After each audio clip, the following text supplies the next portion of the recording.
Beautiful, beautiful. All right. We are now live. This is JD's Apothecary. My name is Nicholas Jensen Denton. I'm the owner and the founder and the operator. Occasionally you'll see me look over here and you will see me occasionally look over there. That's because I have an Instagram and a Facebook live feed both going at the same time on two different devices. Just so you know, I'm not that scatterbrained. However, I feel like the best thing to do here, since we are attempting to tap into our nature, is to start out to get us all on the same page. There's nothing better, no better way to do that than, I believe, through the power of the word. So let's just share a couple ohms. Hi, Tom. We're going to do some ohms because we're all getting on the same page. I like to do 4. 4 is the magic number. 4 is what is going to allow us to connect into the completeness of the cosmos. Okay? So, long ohm, deep breath on the in, and then just hold it for a few seconds before you go to the next one, because it's really about just where does mind connect, and where does the word, which is both objective and subjective, which originates from within us, where does it come from? Okay, so that's where the connection is, and that's what's going to tap us into our infinite nature. So it's really as simple as just letting the sound go. So 4 ohms, here we go.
That was excellent.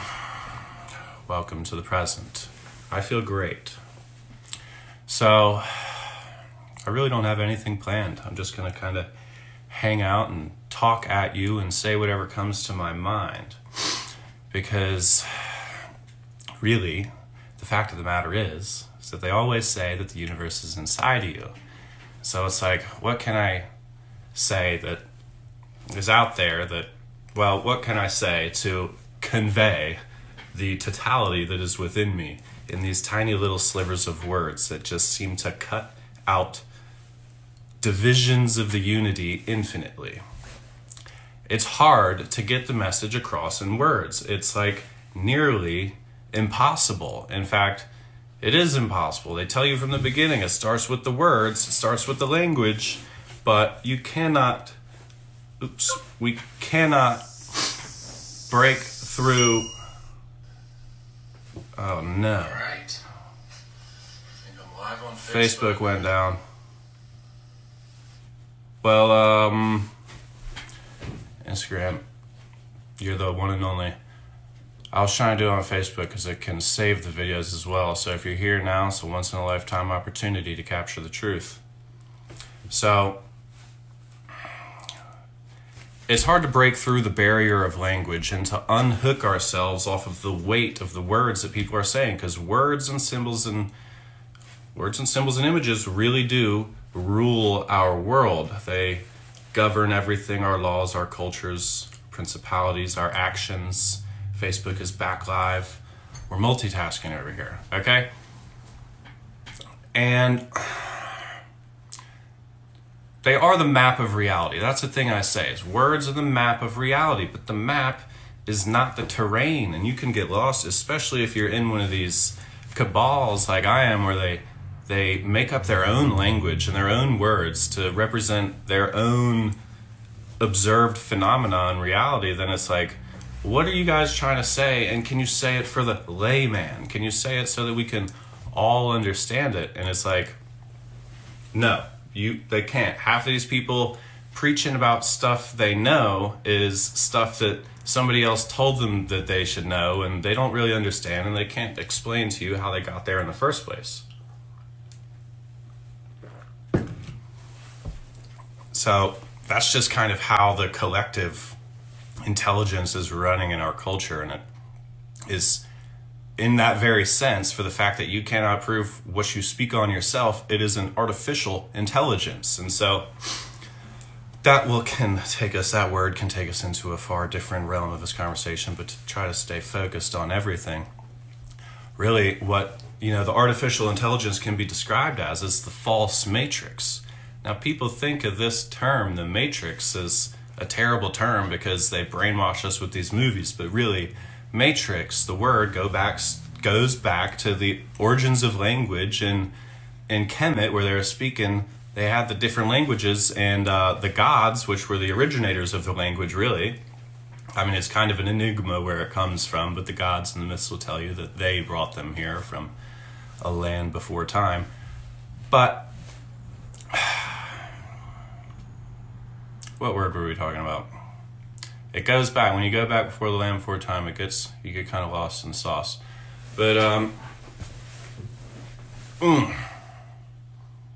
hold, bear with me.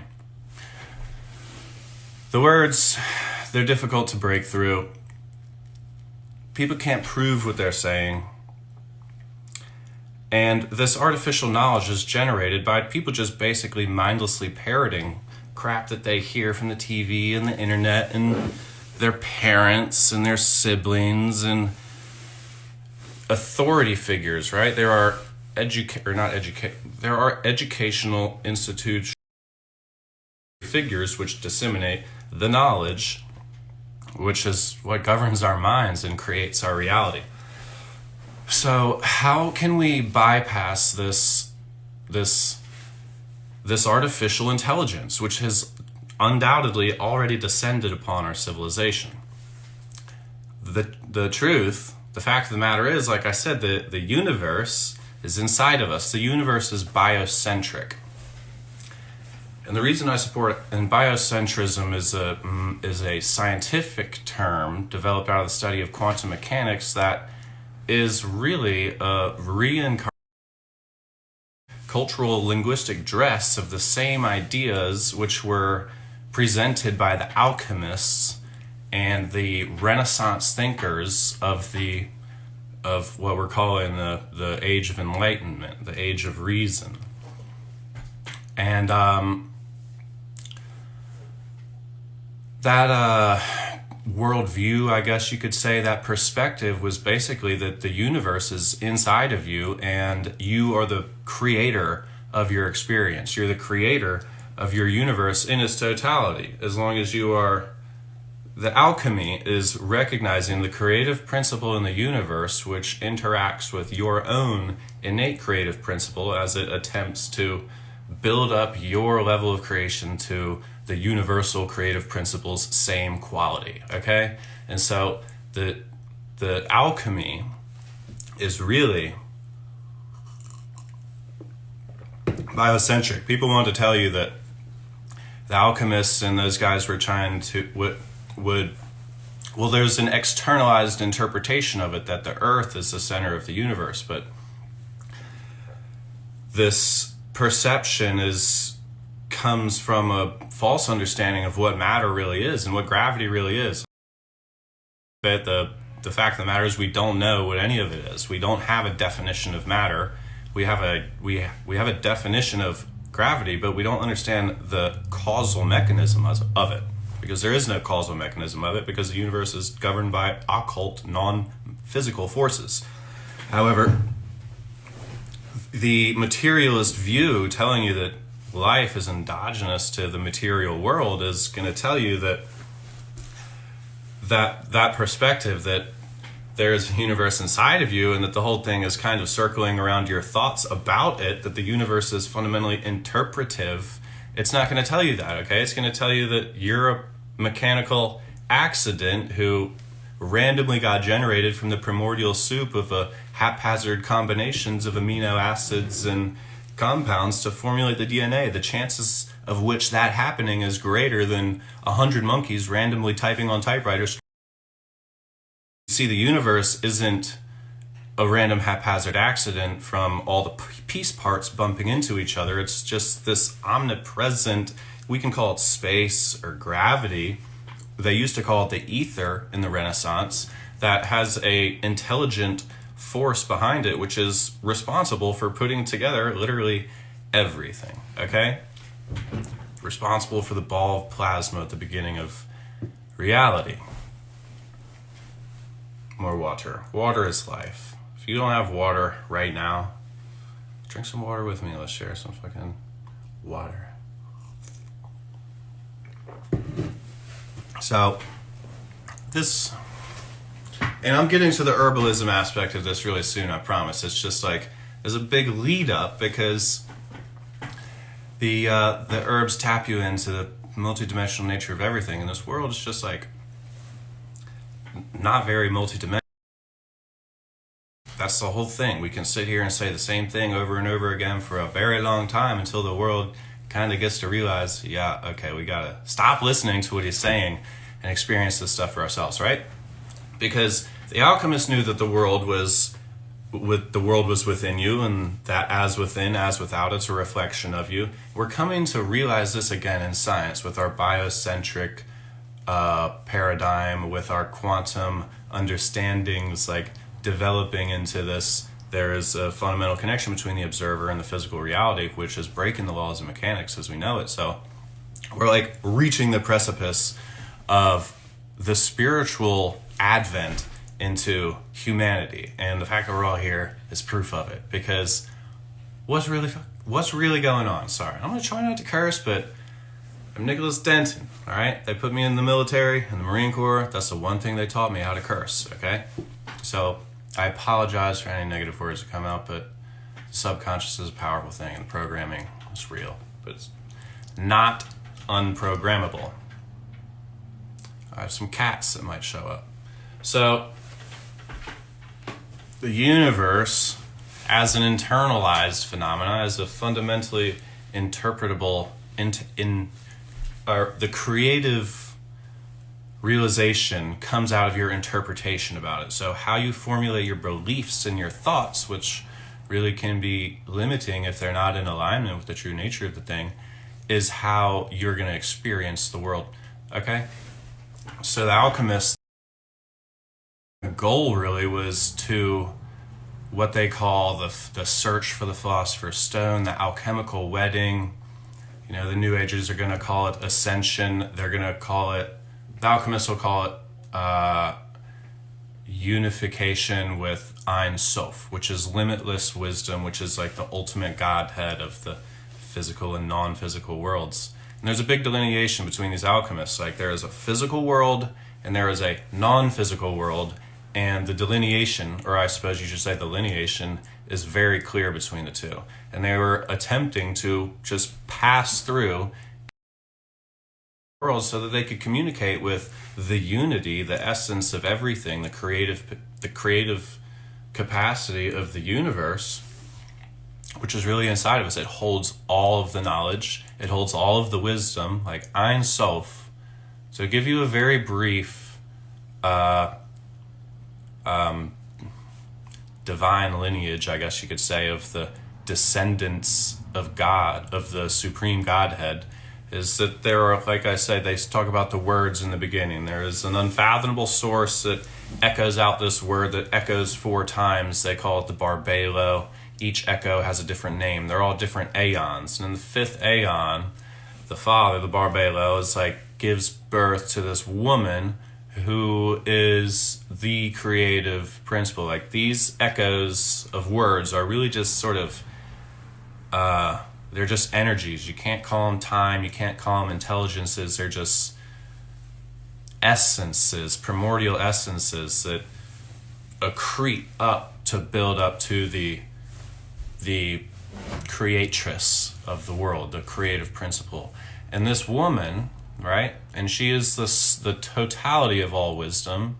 That's in Greek mean unlimited wisdom, okay? Limitless wisdom. And so to connect with Ein Sof, which is like inside of you, she's at the top of the tree of life, you understand?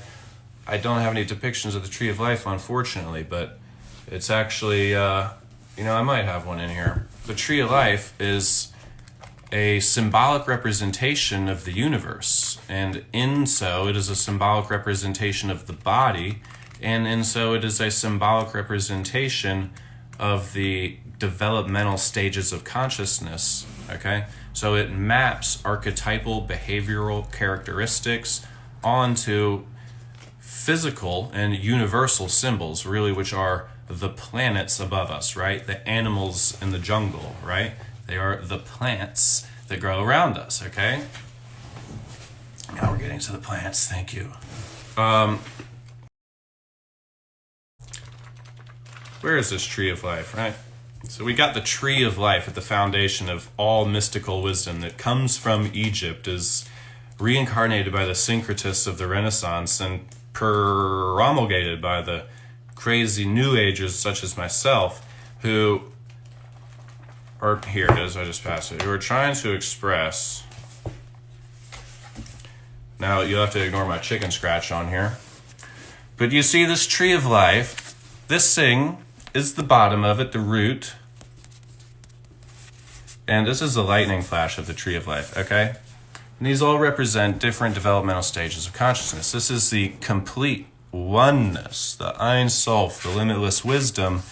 And essentially what happens when you incarnate into this world, your soul emanates out of this thing, and then it like falls in love with all of these things, right? It becomes and absorbs these things, which are like, they're the agreements that is made with nature that allows humans to exist on this earth in the fleshy form, in the aware fleshy form, like as sentient beings. So they're really authorities, you could say, even. What are they guarding? Okay, so your soul, your essence, like drips into the top through the firmament, right? And then it becomes enamored with all of these different jewels, which are the planets. They are synonymous. It's really just this number 7, but it's mostly synonymous with the planets. If you saw my chicken scratch on that, I already lost the page already, I apologize. But if you saw my chicken scratch on there, you saw that the planets, there are 7 visible planets in the night sky, you can see with your naked eye. And these are the 7 planets that correspond to the 7 days of the week, the 7 chakras. I, a medicinal plant chemist, yes, might go so far as to say that these 7 archetypes even correspond to the 7 orbital shells around an atom, of which the maximum amount of electrons is able to hold capacity. So this fundamental principle of the number 7 in the soul is just like the 7 notes of the piano, the harmony of the spheres. It is the divine proportion, they say, of slicing up the unity into its base, allow it to exist onto Earth, okay? And this bottom one, here's a better representation of the tree of life. So this bottom one here is known as Malkuth, right? Malkuth, oneness, Ein Sof, and this is material reality. This is the material reality, this sphere right here. So everything you see in the world, the physical world, the material representation of everything, the colors, okay, the choices, the actions that unfold that you witness, the chairs, the creations, the physical aspect of everything, the shining part of it that is phenomenologically obvious, that we can all agree upon, that is the base layer, the final unfoldment, the last emanation of the tree of life, of the oneness. So it's saying that by the time anything gets into physical reality, to try to reverse it, to try to go back on it, to try and stop it, is just foolish, because this physical world is a reflection of all these different things that came before it. And so when we find ourselves in the physical world and we're like, you know, these physical people, right? There are people that are really in the physical world, zero conception, zero awareness of a non-physical reality. People who have never taken psychedelics out there. People who have never gotten lucid in their dreams. People who have never had mystical experiences or anything that they can't explain or broaden their view beyond the material thing. And so they're stuck in the physical world and they can't really perceive how you could possibly get out of it, because it's just the last place anybody would look is inside themselves. Who's going to take the 45 minutes a day, twice a day, you know, for 5 years straight it takes to become a master meditator? You know, if they taught us in school, it'd be a lot easier and I wouldn't have to be here telling you right now. But the fact is that it's like the 10,000 hour rule applies to everything, even consciousness development. So if we want to sit down and master anything in our lives, I think before we go out and master anything, we should master ourselves first, which, you know, may or may not be what I believe the reason that we're here in this time right now. There is a cyclical nature to the universe. There is, as you know, there's this idea across every single religion that the universe falls under these certain seasons, and human development falls under certain characteristics that can define a period as long as 2,000 years of human development and earthbound activities. This is known as astrology. That's the basic understanding of what astrology is. So we could be just in this time, right, where ignorance runs rampant. It just rules the world, and there is no such thing as a collective saving that's going to come about. There's nobody that's going to go out there and tell you, like, at some point in the day, you got to ask yourself, look, what really is the truth, and do the soul searching for yourself, and realize that nobody's handing you the truth, that we live in an information war, and you have to seek out the answers for yourself. And when people begin to do this, what they're really beginning to do is realize that this life and this physical representation of it isn't all there is to be. And so they want to know everything that there is. Not everything, but they want to know what is more to life, because we don't know about reincarnation. Everybody believes that, you know, one YOLO, this is just this one time, and then people are living in this fear of like having to be able to do this stuff in this life because they're only going to get once, and they're never going to get out of that state of consciousness their whole life and realize that actually really this existence is infinite. It's eternal. Like the message of Christ and everlasting life is that we all have it already, and there should be no need to fear anything, and you should just accept everything, because what is there to fear when there is no end? Okay, you just try again at some point, you get better. So, and when people are lost, this world is really lost, and that's a fact that we need to come to terms with and start to overwork with ourselves. And right, so the herbs, the tree of life is a tree, right? There's a garden. What else is in the garden?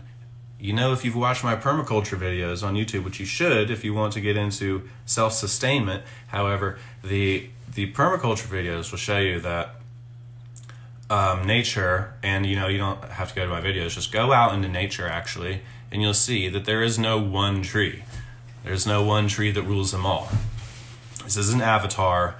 Nature is independent. Everything relies on everything else. There are layers which are all interconnected and interrelated in ways that we don't understand. And like basically, I mean, it's so vast and it's so interconnected that the words cannot do it justice. You just got to understand that you are a part of nature. Like you cannot get out of nature. You breathe nature. You breathe the breath of all the other living life in this world. And so we only believe that we have gotten into this world because of this English language, because of these schools that we go to, these sciences that they teach us, and these ideas that they implant in us, these beliefs that we just kind of adopt out of nowhere, which completely circumvent the truth and therefore our own power. Or our own potential, I guess you could say. You cannot take away your potential, but if you don't know you have it, you don't know you have it. You might as well not have it. So if you look at this tree of life, there are 10 spheres on it. Kind of similar to the human being and its 10 fingers, right? Kind of similar to our number system and geometry. So where do numbers really come from? Same place as language, supposedly, the gods. But, right, so we get to this point that we've told ourselves, yep, we're living in some kind of fabricated, nonsensical world. There's too much tomfoolery. There's too much, just nobody knows what's going on. And it's so evident when you go out. You can literally see the fear in people's eyes as you walk past them, you know? So it's sad state of the world that we're living in, because if this is where we are here right now and looking at what's been put in play for the future, I don't want to have to imagine. I don't want to have to live through what, looks like is coming. Try not to imagine it because you don't want to manifest that, right? But at the same time, be aware of the realities that other entities are trying to manifest. And so basically, they're trying to manifest your perpetual slavery, the slavery of your spirit and soul, so that you can be manipulated across time and space, right? And it's true.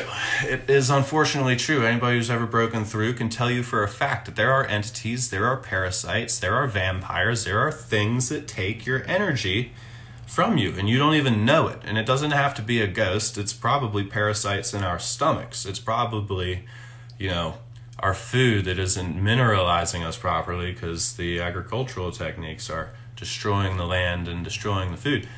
You see, there's lots of different factors that come into play when trying to do what we're trying to do, which is really climb this tree. Because it is the development of man's consciousness and the application of those newfound discoveries within man, and the application of those discoveries towards social development, right? In our social sphere, become aware of your astral abilities and go into City Hall and somehow make that fact known, right? Express that this is what you are. You're naturally this. You can't not be this way. We all are like this, actually. And to just sit around here and pretend like our dreams are not predicting the future, to sit around here and pretend like our emotions are a delusion of our mind because that's what material science is trying to tell us, to sit around here and pretend like all this paranormal stuff that the culture sanctifies and presents to us is actually normal, right? These millions, these crazy cults, all these ideas that kind of float about, and it's subscribe to an idea, pick a side, choose one or the other already, and then align yourself with them. That's what the world wants you to do, but it's just not like that, because the original nature of the universe is as a unity, as a oneness. Okay, and so climbing the tree, you're trying to attain the oneness. You're trying to attain the realization that the universe is truly inside of you, because it's once you get this one thing, it's the goal of meditation, supreme bliss, right? Or it's more of the ability to always tap into the supreme bliss at your will, right? It's like a recharging, a revitalizing, a rejuvenation that occurs in meditation. It's your limitless energy within you, okay? So,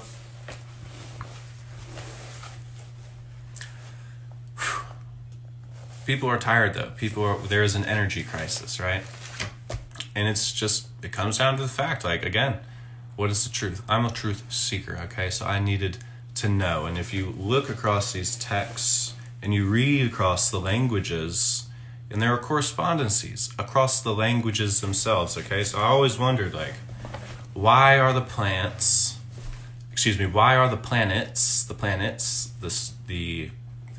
are the physical representations of the archetypal forces that govern the soul and are ascribed on the tree of life that define the movements of the soul, okay?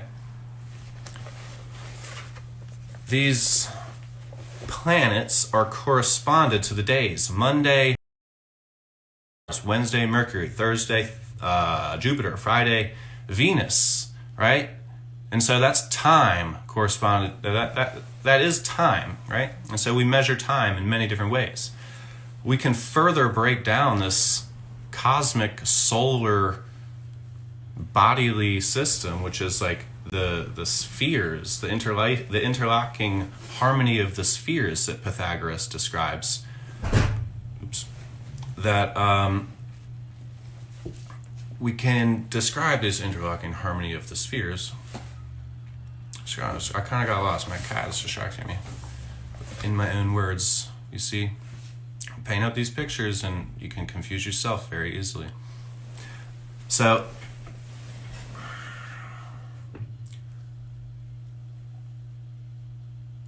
these are right. Okay, I'm coming back around.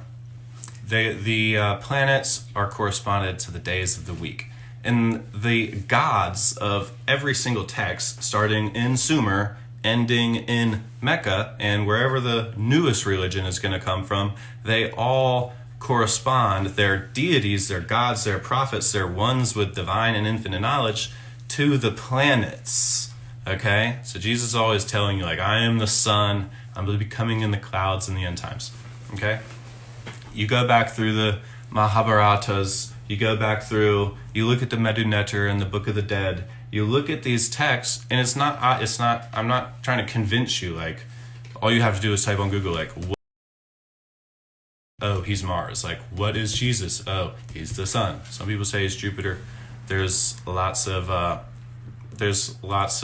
confusion out there in the world for sure. They've confused us with language, but one thing you'll see with the language is that even across the languages, from English to Spanish, Italian, French, you will see the planetary correspondency is embedded in the language, okay? Between time, between the days, and between the planets. Now, why is this? You know? They're not telling you in school, obviously. They might tell you that the names of the letters represent Greek gods or something. What is it with this universal, apparently universal, you know, you trace back the languages and where they come from. There is a centralization in the history of linguistics that ties together this symbolic representations of the universe and the geometry of our language, or the naming and the geometry of our languages. So like in Spanish, miércoles, Wednesday, Mercury, martes, Mars, lunes, luna, moon, okay? And it goes on. I don't know all the languages. I'm sorry. I wish I did. You see, so there's a sentiment in the occult, in the alchemy, in the biocentric understanding of the universe that, you know, your unique spot in it, in your birthday, your time, and when you came into existence in relation to the rest of this thing and how it's all playing out, is actually fundamentally important for your own personal growth and development, your own ability to climb this tree, to really, remove the pseudo-beliefs and the pseudo-knowledge, that the artificial representation of the artificial representation of the world that has created. We need to remove that from our minds and from our brains, because truly, the science, the neurological science will tell you that the direction we go, the shape of the letters, right? The syntax, it changes your neurology. It changes the physical landscape of your brain. And so who is creating the language? Sometimes we create the language in the moment, right? Right? That's where a lot of our best jokes come from, plays on words. But really, they're adding words to the dictionary every year, 200 words or something, or maybe 2,000. They're adding a lot of stuff. And where does it really come from, right? And another one of these correspondences with the languages is that the vowels of every language... These are actions. Facebook is... We lost Facebook again. We're multitasking over here, okay? And... Okay. Unfortunate.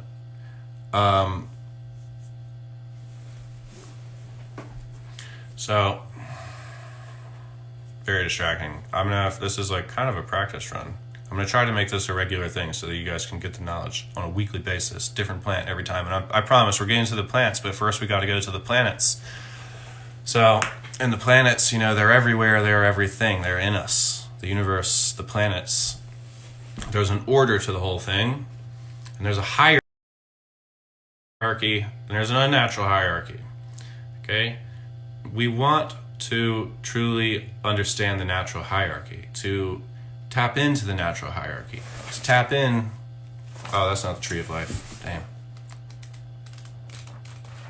Well, you want to tap into the Ein Sof, right? The top of the tree. All the fruits on the tree are yours, but, like they say, sometimes people are just very immature their whole lives. Metaphysically, you could say they're living their life out of a certain chakra, like the Muladhara, the root chakra. Most people on this planet are living out of the Muladhara, in my opinion, meaning they only care about material things. They only are concerned with carnal desires, earth-bound temptations, all manner of lower things that are of the lower mind. Do you understand?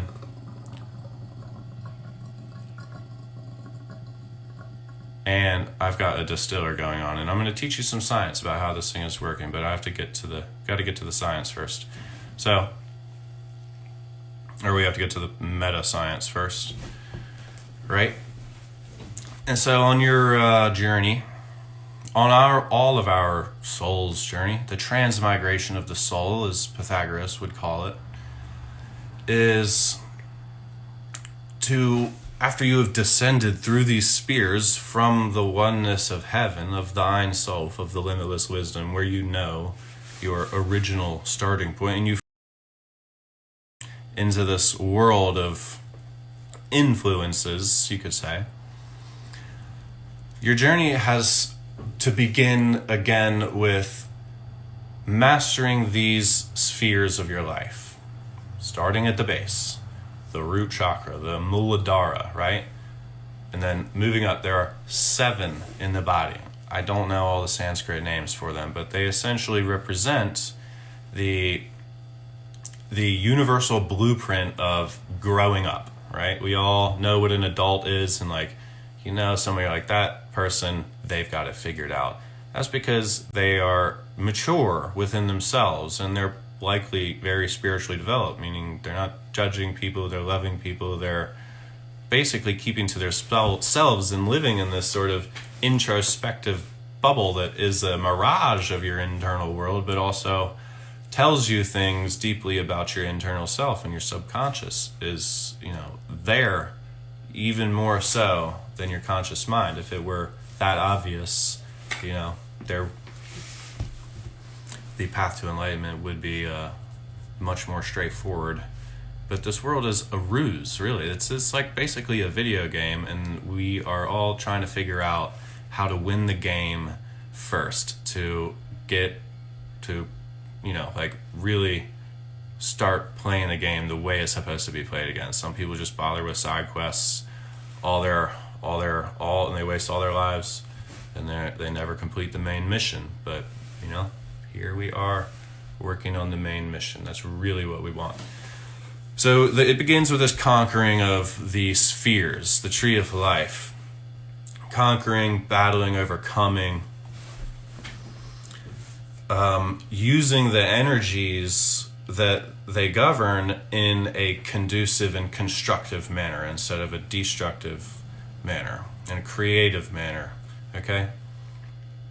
And it is ultimately this individual journey of defeating the animalistic aspects of yourself, which is a part of the lower mind, and then moving your awareness, growing your awareness, right? Expanding your brain, expanding your mind, developing new neural pathways, and neurogenesis is a self-induced process, all right?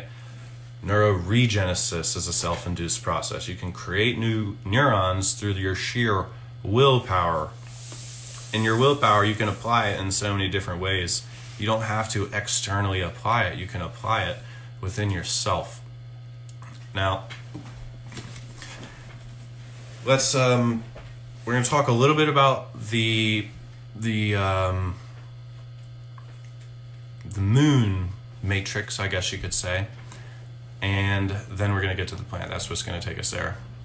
So let's talk about the moon matrix. This is not my own invention. Nothing is. Nothing you see here. I didn't think of any of this chemical stuff. I didn't think of any of this alchemical stuff. I just saw it and recognized, like, why isn't anybody looking at this stuff? It's because they're controlling the internet and the news feeds, okay? Luckily, I just happened to see it and recognize it. So none of this is mine, all right? But what you need to know about what I was about to say is that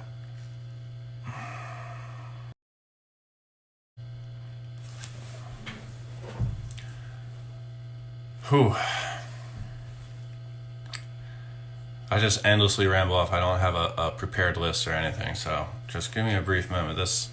These thoughts, everything runs in circles, and it's just like coming back in the circle. I lost it. It's going to come right back.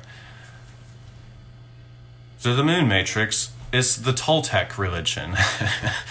It's the Toltecs of ancient Mexico, the navel of America, or the navel of the world, right? And if you understand as within, so without, and what Leonardo da Vinci was saying with his Vitruvian Man is that the navel of the world is actually the belly button. The geometric center of the body is the belly button. Give me 1 second. I gotta help my cat. Here you go. Do what you gotta do. And these guys, they're known in Mexico as the land of the dreamers, and they've developed this beautiful, expansive religion it's a practice. And then it's facts gained from the practice expressed potentially through metaphor. I mean, definitely through metaphor. So it's like a language barrier that you have to overcome to understand the meaning of what's really being said. And the meaning is like the knowledge of the ages. It is the fact that these planets, that they have archetypes and they govern different aspects of our soul. And ultimately, really what the moon is doing, the moon's matrix, you could say, is that, oh man, I just now realized that I never explained where the word matrix comes from. It comes from the Egyptian deity Medea, which is a word that means breeding female. Okay, so really the word matrix means womb, and it is a place where something is cultivated and grown.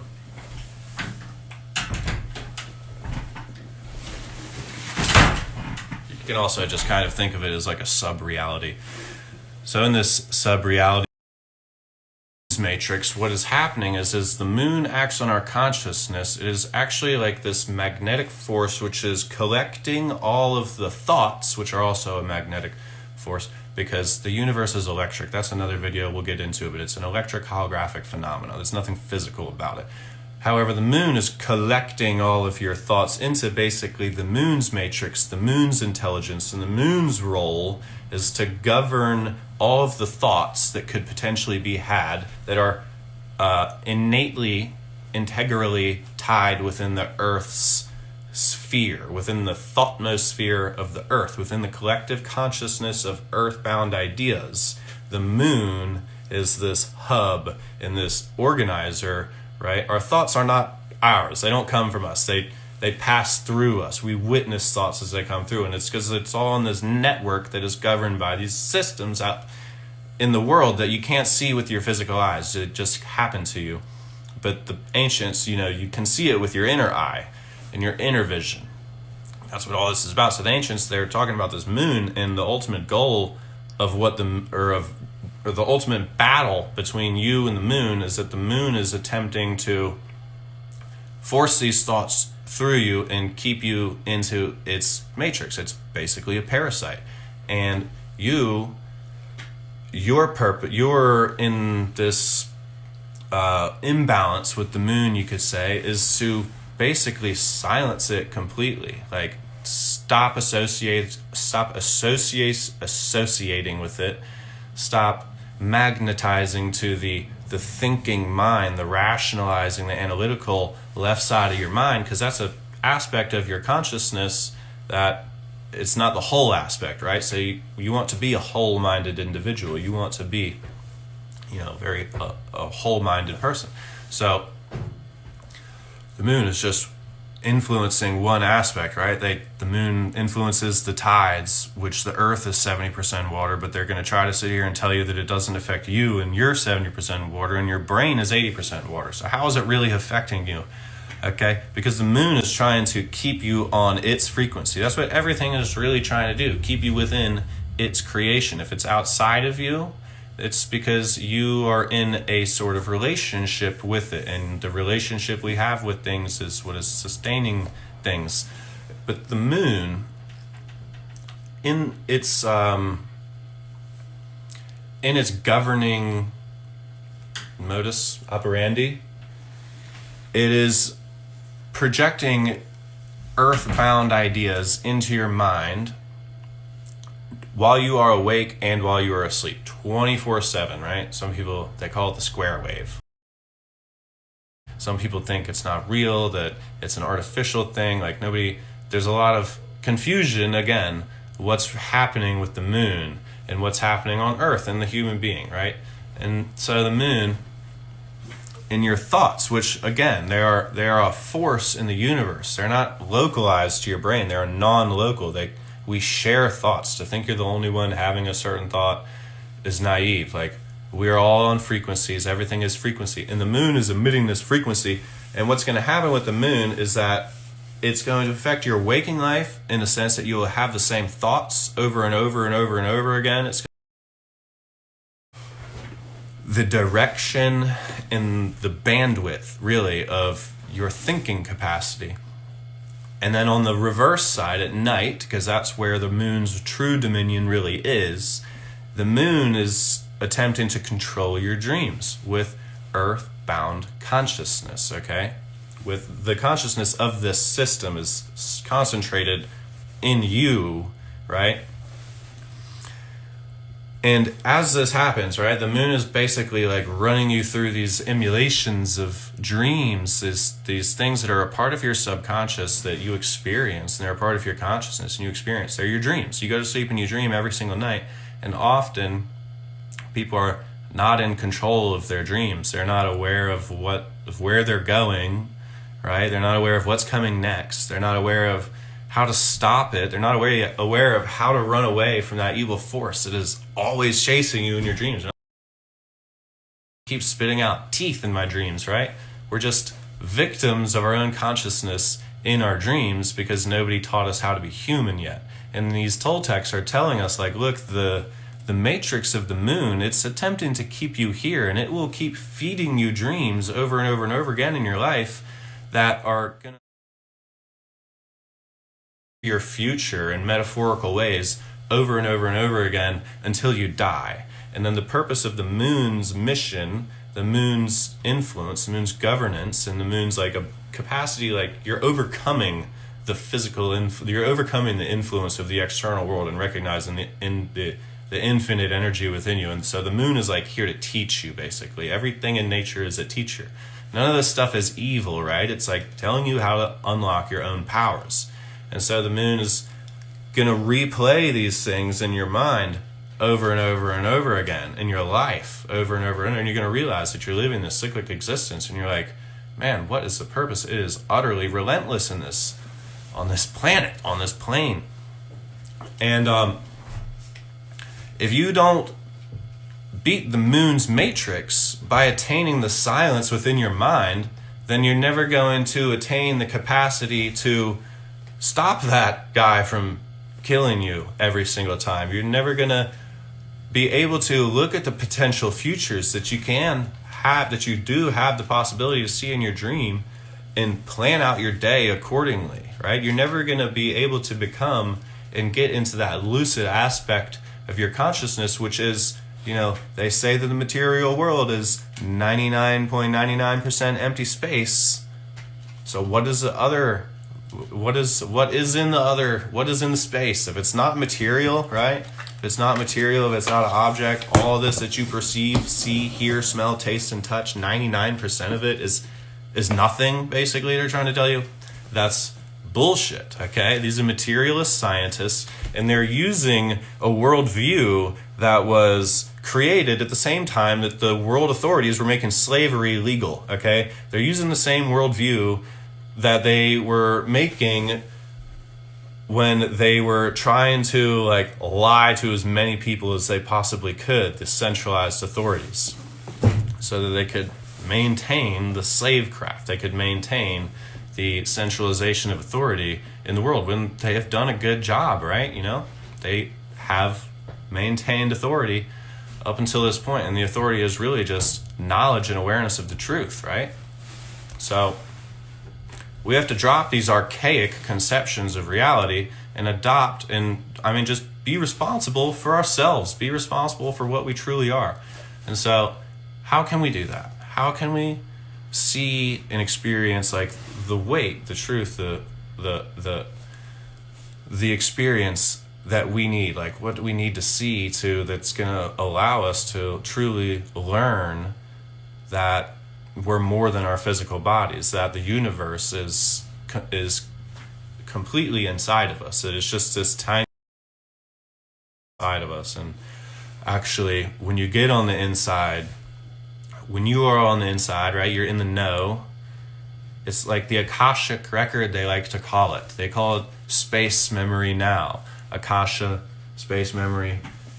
And I, for one, believe that they're certainly going to be coming into the world very soon to tell you that it's a virtual reality, and that there is a computer that is holding all the data in the universe, and we all have access to this computer. Just like the blockchain, how it is this universal open source database of all the all of the exchanges that occur on the blockchain are all existent and available for anybody to view. So too is history, and every single energetic interaction that has ever occurred in the entire MF and multiverse is stored in this Akashic record, this big computer, this space memory network, the ether, which is only accessible. It is not accessible through physical means. It is only accessible through the development of your capacities and consciousness. Until we until we develop a mechanical means of truly tapping into the power in the space, in the fabric of space, which a cubic centimeter of vacuum holds more power than 200,000 atomic bombs or something. So there's all this power. It's literally right here in the universe. Eternal interpretive phenomena, but why don't we have the power? Where is the power? Where is the universe? I feel sometimes like I'm on alone in an island all by myself sometimes, and I'm lonely. But how can you feel lonely when you have got millions, hundreds of millions of other life forms inside of you that are helping you stay alive, right? And that's just the physical aspect of it.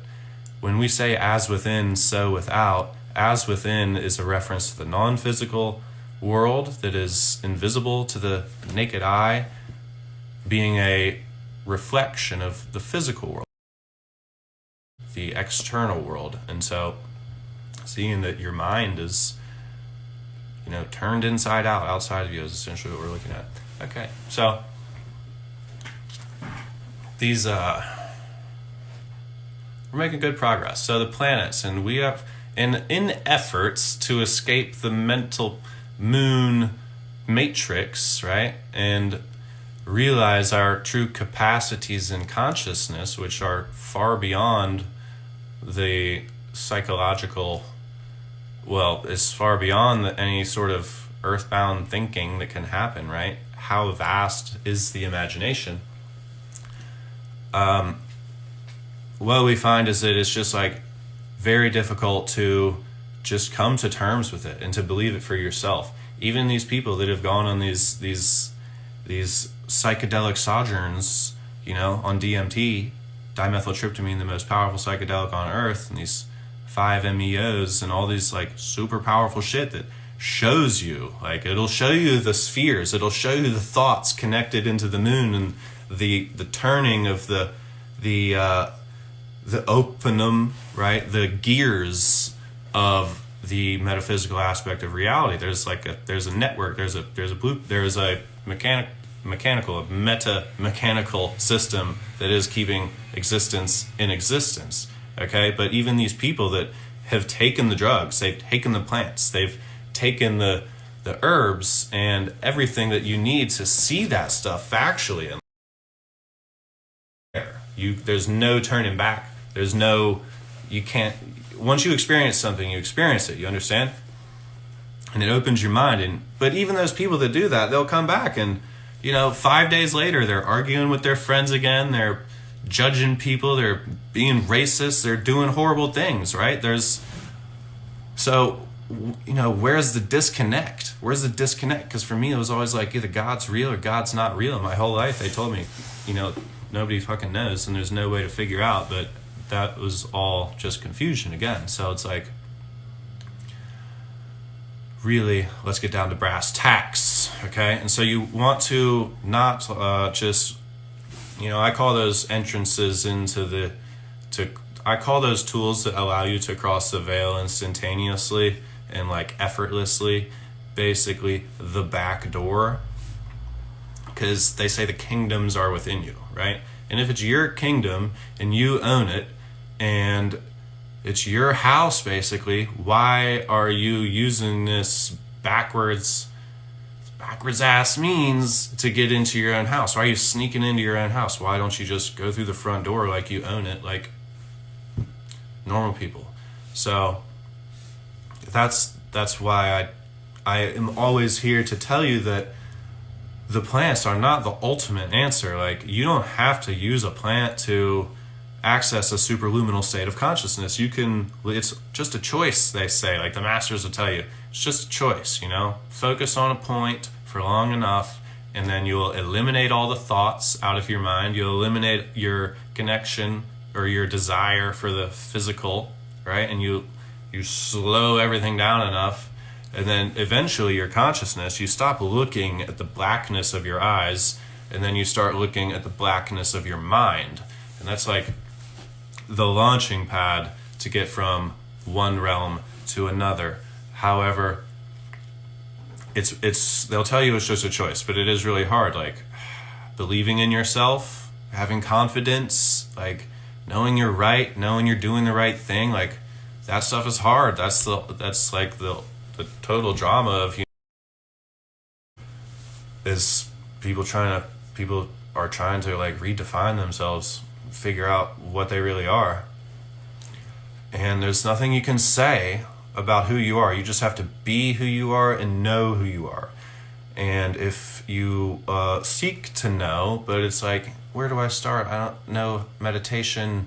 I don't want to take psychedelics, And again, I don't recommend it for the most part, unless you are with a shaman or something. But there are herbs, right? There are techniques, and what I'm going to provide for you is shatavari root, organic shatavari. And shatavari root is traditionally a feminine herb ruled by Venus. So you're wondering why we're doing this on Friday at 5, because the cosmic clock dictates everything that happens at JD's Apothecary.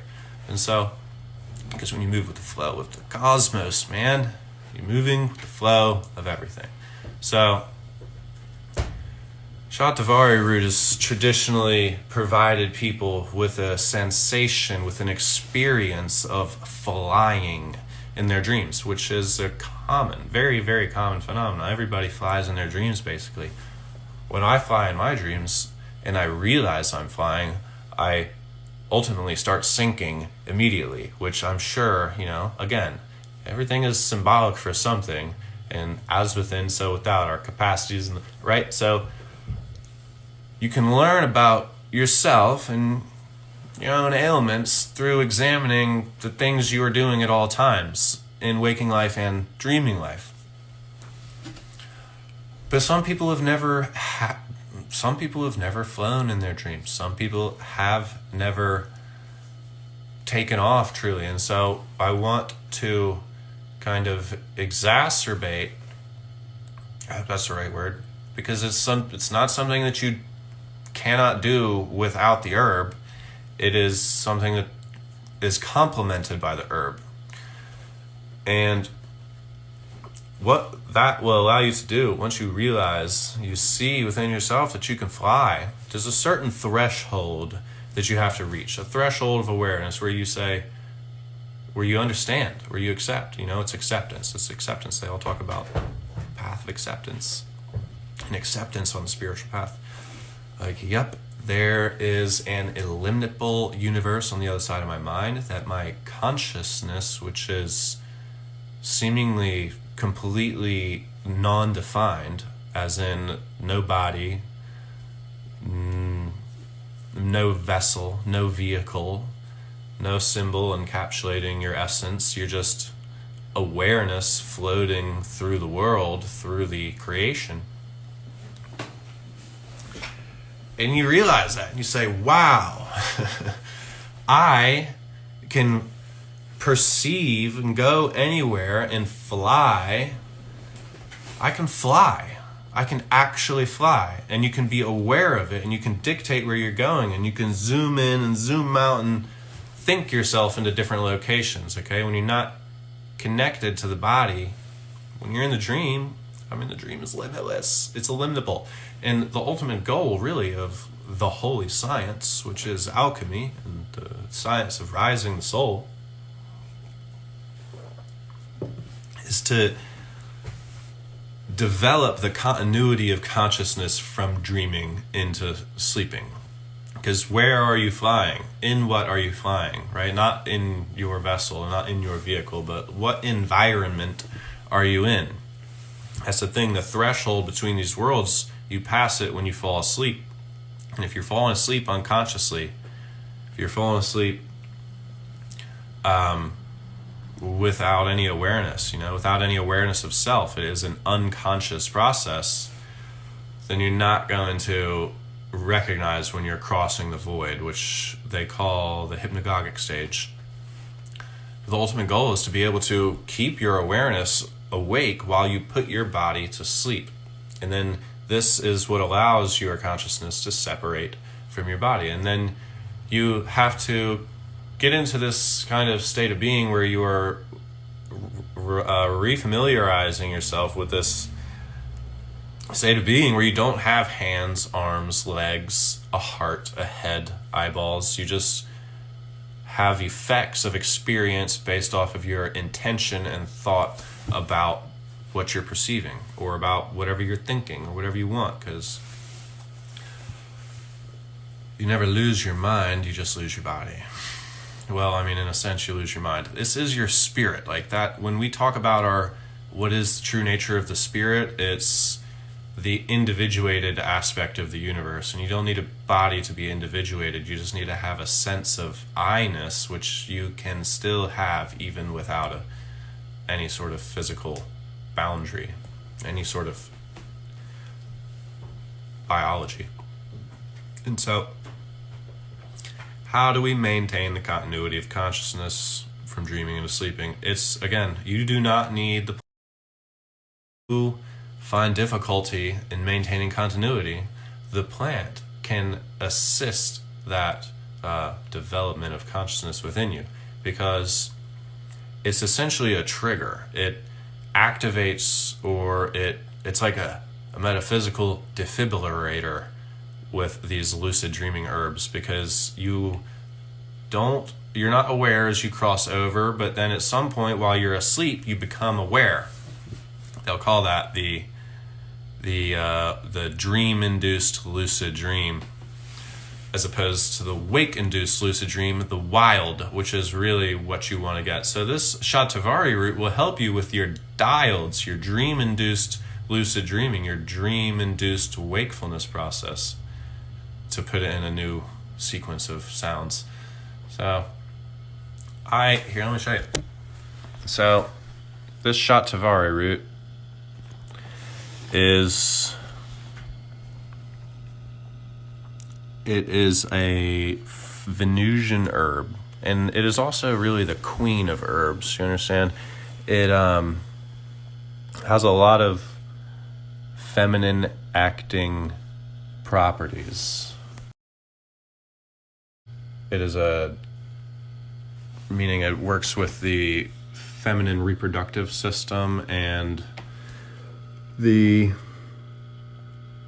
natural cycles of the divine feminine that they experience on a lifely basis.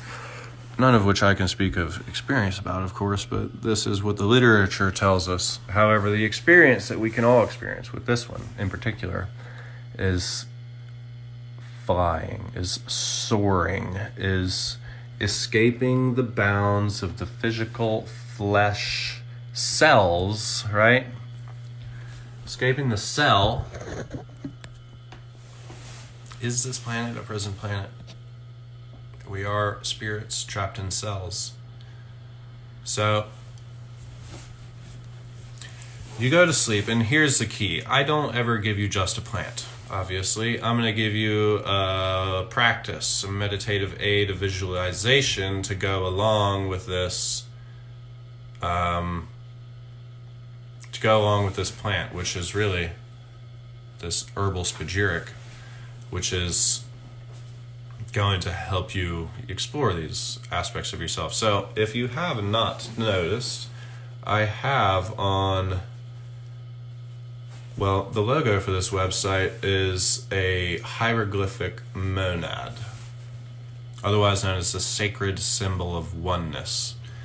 It is the fundamental unit of reality, the building block, the symbolical building block, you could say. It is a two-dimensional geometric representation of the vector equilibrium. And the vector equilibrium is the fundamental energetic geometry of atoms, of physical energetic systems. And when you conjure and invoke this geometry into your consciousness, you are evoking the universe into the consciousness. You are evoking the fundamental into the consciousness. And so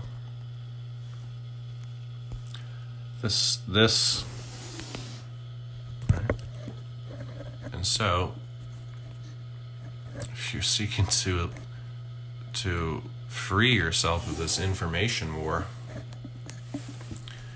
and discover truth, or to know, just more of what you are,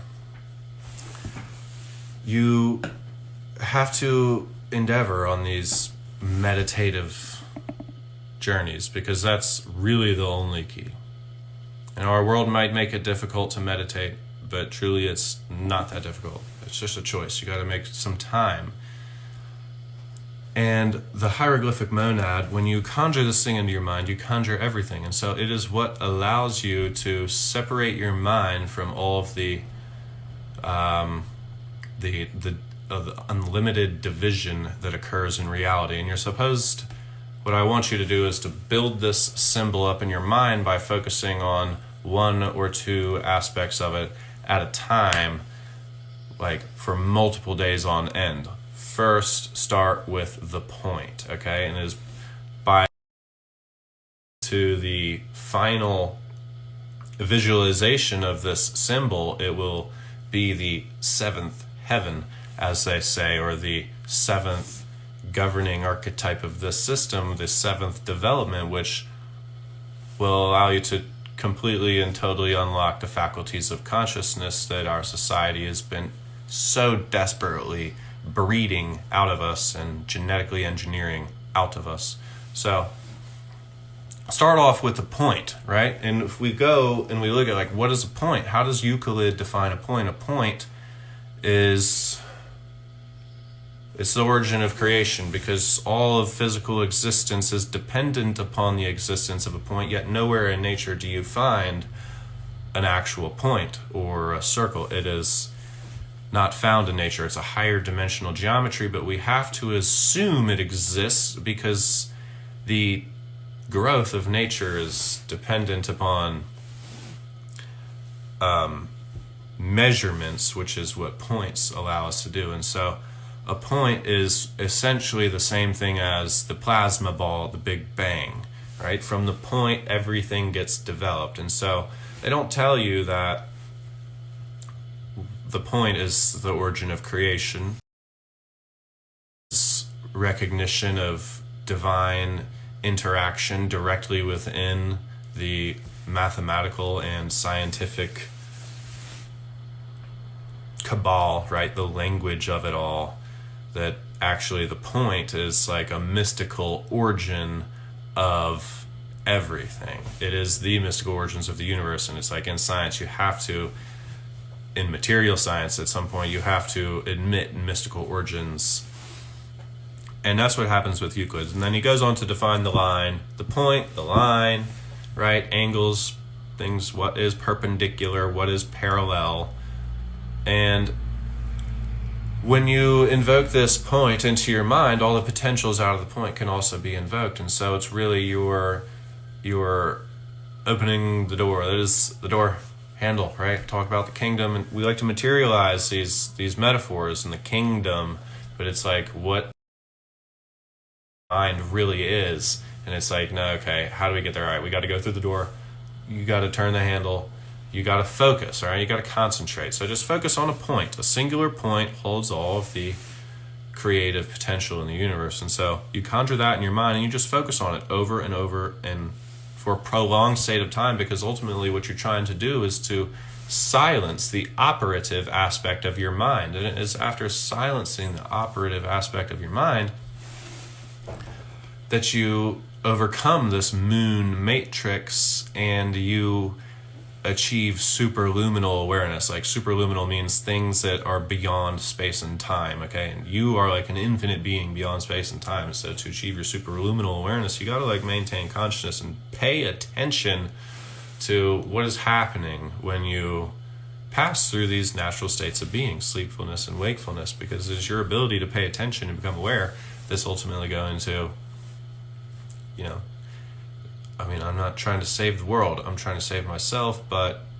as within, so without. And like we were talking about earlier, the slavery on this planet is criminal.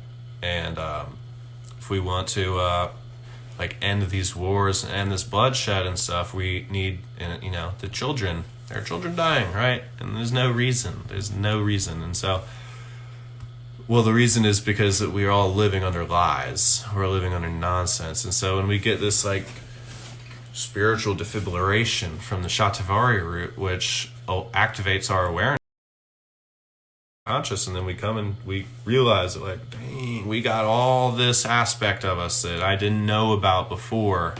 Now you gotta start to learn the process of re-familiarizing yourself with your capacity and your actions in that place, because your capacity in that place, it is able to bring a lot more valuable knowledge to the world than what we've been physically limited to.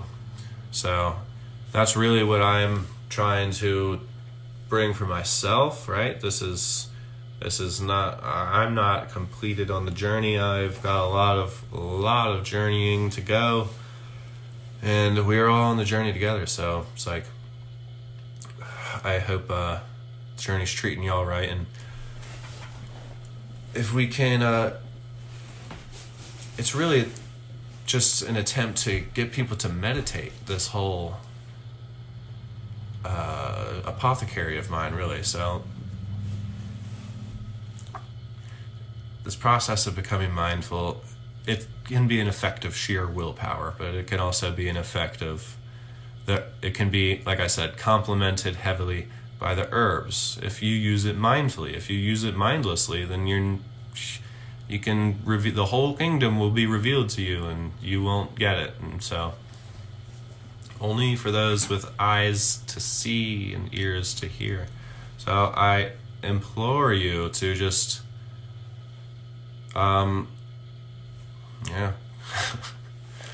just try to meditate before you go to bed. That's really what this all is about. And if you find that you want more out of your meditations, that you're not getting where you really want to be, that you're experiencing roadblocks and stumbling blocks, like you don't really believe that you can like become lucid in your dreams, or you don't really believe that, or you can't silence your mind, like there's just too much chatter, or right, you lack the energy or the motivation, there are tools out there that can help us. And if that's any of what you're interested in, then I am here for you.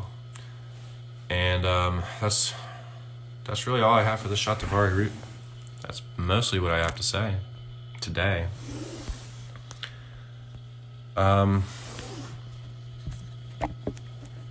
Thank you for joining me, everybody. Y'all are awesome. Are going to be joining in the future. Nothing is different to you. Same words. So,